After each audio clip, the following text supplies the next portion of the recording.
bikin brengkes lagi, brengkes wong Palembang ya, yang rasanya asin, asam, pedas, mantap nih ya. Brengkes ikan mujair hari ini ya, nih diisi sampai ke dalam-dalam bumbunya tuh. Nah ini salah satu varian ya, brengkes siap santapnya Ita Yudis nih, yang mau order ya silakan ya. Nih. Hari ini alhamdulillah kami dapat orderan brengkes ikan mujair ya.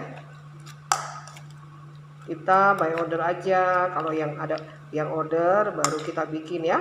Jadi benar-benar fresh sekali ya.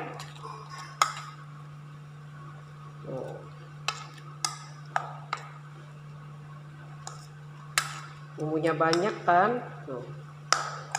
Satu paket ya, isinya 3 mujair seperti ini nih ya.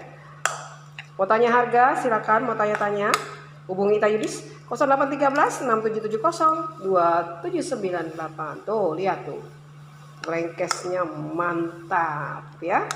Nah bumbunya banyak. Sekarang kita bungkus dengan daun pisang dan siap kita kukus ya. Tuh ikannya besar sekali bumbunya nih ya, tuh banyak sekali ya bumbunya.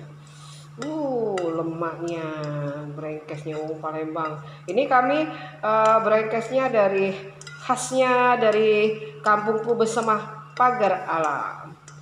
Asin, asam, pedas, mantap. Tuh.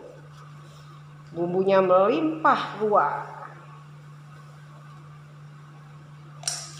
Dibungkus, lalu kita kukus sampai matang. Tuh ya, nih seperti ini, siap dikukus. Tuh.